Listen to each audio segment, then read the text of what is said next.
Okay so welcome to Global Avon Institute of Paramedical Science. हमारे जितने भी OT के बच्चे हैं और रेडियोलॉजी के बच्चे हैं जो अभी फर्स्ट सेमेस्टर से सेकंड सेमेस्टर की तरफ आ गए, it is very important to understand the anatomy in a deeper sense.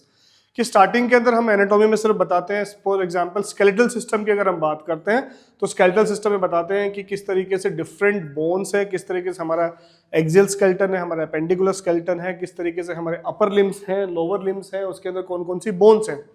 But being an x ray technician, being an OT technician, आपको और डीपर चीजें चाहिए होती है एनाटॉमी की, so that you can go more deep. शुरू में जब आप प्रैक्टिकल करने लगोगे, फॉर एग्जांपल एक्सरे स्टूडेंट की अगर मैं बात करूं तो एक्सरे स्टूडेंट को ह्यूमरस का फॉर एग्जांपल एक्सरे करना हो तो इतना डीप उसको जाना पड़ेगा कि ना केवल वो एक्सरे कर पाए बल्कि वो इस चीज को डायग्नोज एटलीस्ट फ्रैक्चर को जरूर कर सके। तो वो हम लोग अपने स्टूडेंट से यही चाहते हैं कि आप लोग एटलीस्ट फ्रैक्चर को थोड़ा डायग्नोज कर सको कि हाँ कोई फ्रैक्चर मिस ना हो जाए।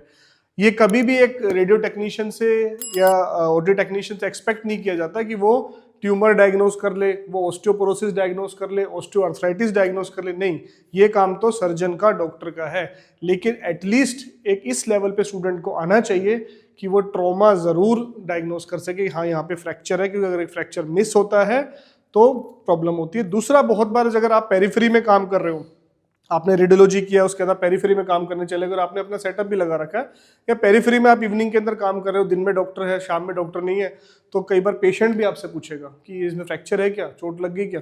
तो that is very very important. तो now we are moving from first semester to second semester and now we will go more deep, and to start with we are starting with the proximal part. Like हम लोग सबसे पहले किससे start कर रहे हैं, अपर लिम से स्टार्ट कर रहे हैं। अपर लिम में हमारी सबसे पहली बोन यहाँ पे क्या आती है, humerus bone. So today we are going to study about the different parts of humerus bone. Okay, so this is the humerus bone. अब ये हम anatomical skeleton देख रहे हैं, ठीक है। So as we know, किसी भी bone का क्या क्या पार्ट होता है, नॉर्मल पार्ट क्या क्या होता है, epiphysis, metaphysis and diaphysis. Very good. So normal bone का हमारे पास एपीफाइसिस, मेटाफाइसिस एंड डायफाइसिस होता है। सिमिलरली फिर नीचे से diaphysis, metaphysis and epiphysis. Epiphysis इस किसी अगर लॉन्ग बोन की बात करें, हमारी बॉडी में लॉन्ग बोन कौन कौन सी होती है, ह्यूमरस बोन है, रेडियस है, अल्ना है, फीमर है, टीबिया है, फिबुला है, these are the long bones. तो लॉन्ग बोन्स की जब हम बात करते हैं तो उसके अंदर हमारे पास क्या होता है, प्रॉक्सिमल एंड है, उसका लोअर एंड है, प्रॉक्सिमल एंड, डिस्टल एंड, और अपर एंड, लोअर एंड। क्लियर है। अब जब हम बात करते हैं तो बेसिकली हमें तीन स्ट्रक्चर समझने हैं। One is called epiphysis, another is called metaphysis, और लास्ट इज कॉल्ड डायफाइसिस, जिसको हम शाफ्ट भी कहते हैं। जब उल्टा स्टार्ट करेंगे नीचे से तो ये सेम चीज, this is epiphysis, metaphysis and diaphysis. तो diaphysis is the bigger part, जो शाफ्ट हमारी है वो है। Now you can see here, this is your epiphysis, this is your metaphysis, this is your diaphysis. इसको हम शाफ्ट भी कहते हैं। ओके, बॉडी और shaft of a bone. Similarly जब आप लोअर एंड पे आते हो तो उल्टा स्टार्ट हो जाता है, एपीफाइसिस, मेटाफाइसिस एंड डायफाइसिस। तो what is metaphysis? Metaphysis is the junction between the epiphysis and diaphysis. Epiphysis और डायफाइसिस का जोड़ है भाई, ये एपीफाइसिस, ये डायफाइसिस, बीच में मेटाफाइसिस, तो it is a junction. Metaphysis is the junction, इसलिए ये बहुत सॉफ्ट होता है, इसलिए मैक्सिमम फ्रैक्चर्स भी यहाँ पे होते हैं। जबकि आपका प्रॉक्सिमल एंड और आपका distal end is part of joint, वो ज्वाइंट के हिस्से बन जाते हैं। ऊपर में shoulder joint for example for humerus bone, और नीचे के अंदर हमारा कौन सा ज्वाइंट बन गया है, एल्बो ज्वाइंट बन गया। तो नाउ वी विल अंडरस्टैंड कि different parts of a bone. ये तो हमने सिंपल समझा कि एक एपीफाइसिस है, मेटाफाइसिस है, डायफाइसिस। फर्स्ट सेमेस्टर तक के स्टूडेंट के लिए काफी है, लेकिन रेडियोलॉजी के लिए या फिर ओटी टेक्नीशियंस के लिए भी जो आगे में ऑर्थोपेडिक्स में काम करना चाहते हैं, it is better to learn more deeper, specially for radio technician. So अब हम बात करेंगे कि हमारी बोन्स के पार्ट कौन कौन से होते हैं। Coming to humerus bone, first bone हम कौन सी डिस्कस कर रहे हैं, ह्यूमरस बोन। ओके, ह्यूमरस और फीमर ऑलमोस्ट एक जैसी चलती है। तो this is the head of the humerus, ये हेड है। Now this is the tuberosity, और जो उभार इसको दिख रहे हैं ना आपको, ये you can see the two parts, projected part जो बाहर की तरफ है, दिस आर टू पार्ट्स, इनको हम ट्यूबरकल्स कहते हैं। बोन पे कोई भी स्मूथ चीज से बाहर निकल के कोई चीज आती है, उसको ट्यूबरकल्स या प्रोसेसेस कहा जाता है एनाटॉमी के अंदर। सो ये एक प्रोसेस और एक ये प्रोसेस। नॉर्मल तो स्मूथ बोन है। Now this is the smooth part. Okay, so this is head of the humerus. ये जो बीच में आप देख रहे हो ग्रूव जो बना हुआ, ग्रूव मतलब होता है गड्ढा जो बना हुआ है, दिस इज द नेक, वो नेक होती है। अब ये दो पार्ट जो ट्यूबरकल्स हैं हमारे पास, that is this and this, तो इनको कहते हैं ग्रेटर ट्यूबरोसिटी, क्योंकि ये बड़ी ट्यूबरोसिटी है ट्यूबरकल।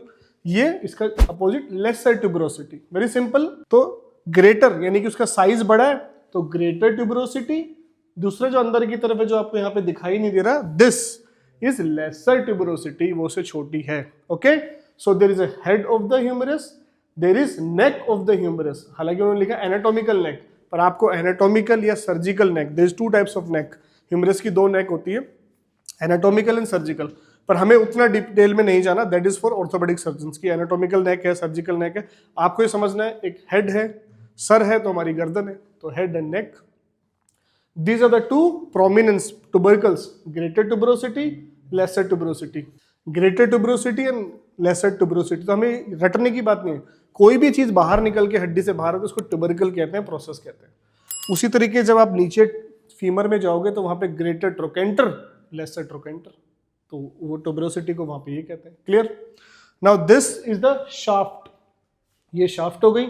और नीचे जो लोअर एंड होता है ह्यूमरस का, when you come to the lower end, आप देख सकते हो कैसे ये फ्लैट होता चला गया।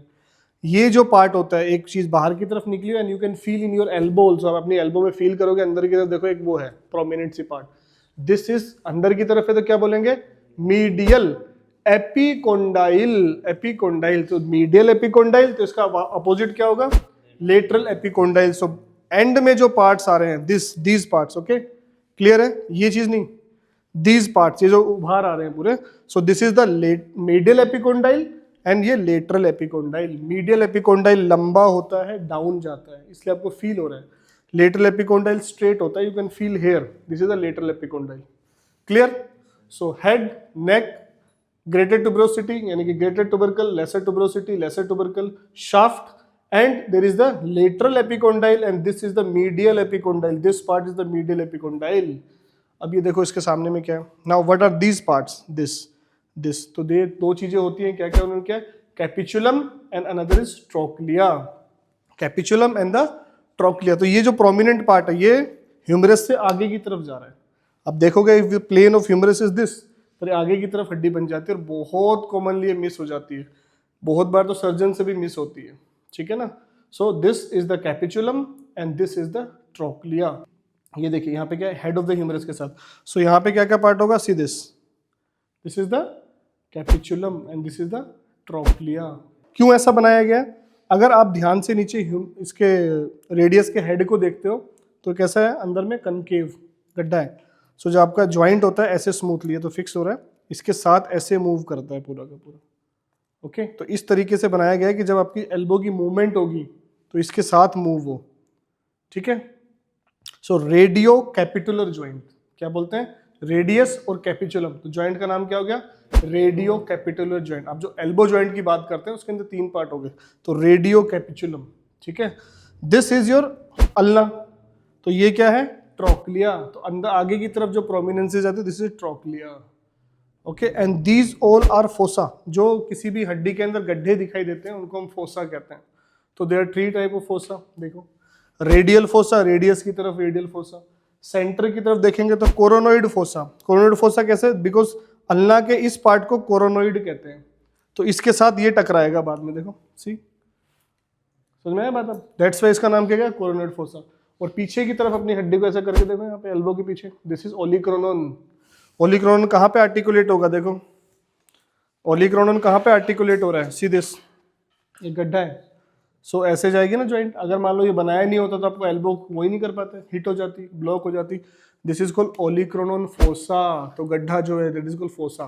तो सिंपल समझना, फोसा है, ट्यूबरकल है, क्या है, जहाँ गड्ढा मिलता है उसको फोसा कह देते हैं।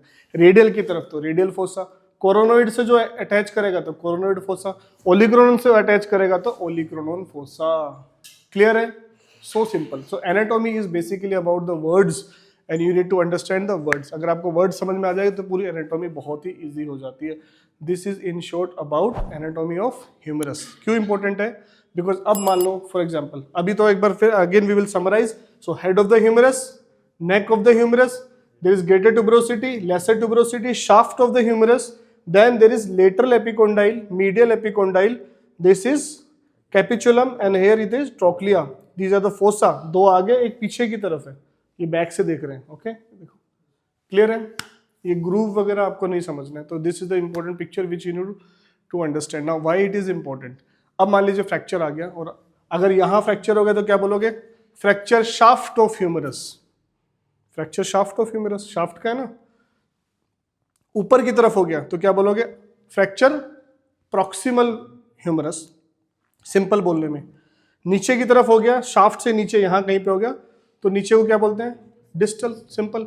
फ्रैक्चर डिस्टल ह्यूमरस, तो आप इतना भी बता देते हो कि टेक्नीशियन के लिए it is more than sufficient कि सर प्रॉक्सिमल ह्यूमरस का फ्रैक्चर हो गया, सर मिड शाफ्ट का फ्रैक्चर हो गया, सर डिस्टल ह्यूमरस का फ्रैक्चर। एक आपने बोला कि सर फ्रैक्चर है, दिख रहा है, एक आपने डॉक्टर को बताया कि सर पेशेंट आया था, जो आपका पेशेंट आया उसको प्रॉक्सिमल ह्यूमरस फ्रैक्चर है, so it's make a lot of difference, then the doctor will also understand कि इनको आता है प्रॉक्सिमल ह्यूमरस फ्रैक्चर। डॉक्टर ये नहीं कहेगा कि सर्जिकल नेक का फ्रैक्चर है क्या है, बट वेरी इंपॉर्टेंट, ये ट्यूबरोसिटी इसका ही बहुत कॉमनली फ्रैक्चर होता है, तो यू शुड नो कि सर ग्रेटर ट्यूबरोसिटी फ्रैक्चर हो गई। ओके, ये बिल्कुल अलग दिखेगी आपको। So head of the humerus, और जो डीपर में जाएंगे तो बता सकते हैं कि हेड ऑफ द ह्यूमरस का फ्रैक्चर हो गया सर, या फिर ये टूट गया तो क्या बोलेंगे? ग्रेटर ट्यूबरोसिटी का फ्रैक्चर है। यहाँ पे कहीं पे ब्रेक हो गया तो प्रॉक्सिमल ह्यूमरस फ्रैक्चर है। यहाँ पे कहीं पे ब्रेक आ रहा है इसने शाफ्ट में तो शाफ्ट का फ्रैक्चर है। शाफ्ट में मेटाफाइसिस के नीचे आ रहा है डिस्टल ह्यूमरस फ्रैक्चर है। कई बार ये अगर मिडिल कोंडाइल टूट गया तो मिडिल कोंडाइल का फ्रैक्चर, लेटरल कोंडाइल टूट गया तो लेटरल कोंडाइल का फ्रैक्चर, कैपिचुलम फ्रैक्चर, और हमारे पास दूसरा trochlea fracture. These are the various fractures which we need to understand. CT scan जब हम करेंगे तो these anatomies are very very important when you want to understand CT scan and MRI. MRI में चलो फिर भी बोन्स का इतना सिग्निफिकेंस नहीं होता, लेकिन जब सीटी स्कैन पे आप जाओगे तो आपको पूरा का पूरा कट सेक्शंस होते हैं, उन कट सेक्शन को समझना पड़ेगा। हाँ, हेड ऐसा है तो हमें हेड कट हो गया तो ऐसा दिख रहा होगा, this is the head, this is the joint. Okay, this is the very very important thing in short about gross anatomy of humerus. Thank you.